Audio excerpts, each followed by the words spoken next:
How's it going, my fellow Cowfishins? This is Causley Jinkota speaking, and welcome to the next 5-minute review, more or less, of a game called Super Daryl Deluxe. It is a game that was released in April 10th, 2018, so a little bit over a year ago.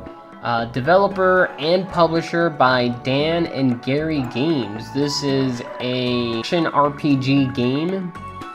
I actually ended up doing an entire playthrough on my stream. Game took me 31 hours to complete.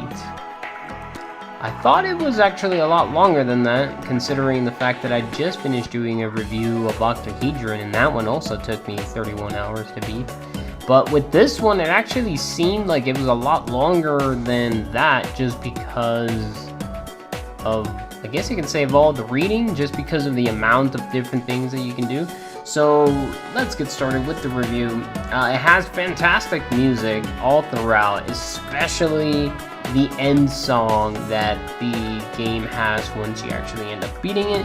It's got fantastic writing, so it has a lot of different unique dialogue. So basically the game works with more or less with days, and every single time it's a new day, every single person that you see in the school actually ends up saying different things every single time, which is amazing. There's just so much to do in the game. Again, there's a lot that you can search for. There's a lot of different items that you can collect, you know, early into the game and then later into the game because you don't have the items or you don't have the ability to get to set location. And again, unique dialogue. So every single time you meet someone new, not every time, but a lot of the time, you'll actually end up reading something different. Again, the dialogue is hilarious, so it was definitely my type of comedy, I guess you can say, where it was just funny every single time you talk to anyone, and how crazy the characters can sometimes get depending on, you know, what's happening in the game. On to the bad news about the game. So there isn't really all that much bad news when it comes to the game in itself, but I did end up clipping inside of a staircase over in the Frankenstein section. So for anyone that's played the game or is somewhat familiar with the game, or just in general, I guess you can say, I actually ended up clipping through one of the stairs. So a good and a bad thing about the game is the game does not autosave whatsoever. You have to save the game if you want to save the progress, which I thought was fantastic, until I ended up clipping into the stairs and going right through, and I was no longer able to come out, so I had to reset the game. Ended up losing only like 15 minutes of progress just because of that, and it's like, oh, what the heck is this crap, dude? It's kind of funny, to be honest, but I did clip, so obviously that's not something that's supposed to happen. I did see a few grammar errors. Maybe it was because I'm not really all that great with English, or you know, maybe they just forgot to put like a comma or a period or added an extra letter somewhere. I did see a few instances where they put and is instead of just writing the one thing, which is kind of funny. I also noticed that in one of the locations it said something like Egyptian room, so you're going to enter the Egyptian room, but if you looked at the map it would say Egyptian rune. So instead of an M, they put an N, which again, a little bit of grammatical error, which I thought was pretty cool. The only reason why I find that interesting is because usually when you play a game, everything is obviously laid in stone, it's perfect. You know, play testing is supposed to make sure that everything is right. So whenever I see something like that, I always find it interesting because you finally see like, oh look, it isn't perfect.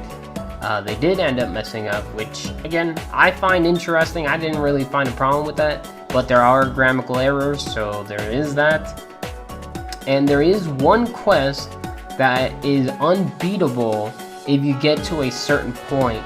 So there's a ton of Easter eggs in the game, and throughout the game you actually end up meeting people from the past, like Julius Caesar or I think Abraham Lincoln, Babe Ruth, you know, characters like those. So there is a quest, a side quest, where you have to give Julius Caesar some beer, because that's what he wants, but in my playthrough I couldn't find it until the very end of the game when I went back, and I'm like, okay, I'm just gonna do this to look up where the extra beer was located in the location that I was in, and I found the beer, and the quest was marked that I could complete it, but Julius Caesar wasn't in the spot where he was supposed to be. So even though I had the means of completing the quest, I actually couldn't do it because the game wouldn't let me. So there is an unbeatable quest, at least one, if you wait till the very end. So yeah, that's definitely a real bad thing, because imagine me running around everywhere trying to, you know, just complete the game 100%, and then it turns out that I can't because I ended up not doing one when I was supposed to. Yeah. So I would definitely recommend this game, especially if you like RPG games. It has a comic book style type of graphics, in my opinion. So I enjoyed the graphics, the wacky ass moves that you can use. It's also local co-op, so if you want to play with one other person, you can.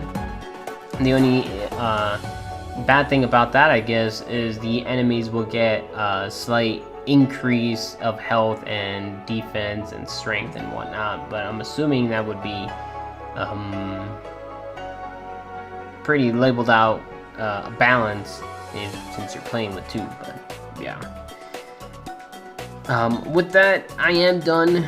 I hope you guys enjoyed. Again, I would recommend this game if you love RPGs. The only reason I thought the game was a little bit long was because I only had a limited time of playing it, and not knowing if I was going to finish was going to suck, but I did end up finishing the game.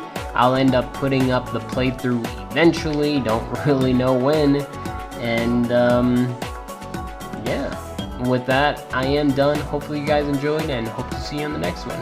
Peace out.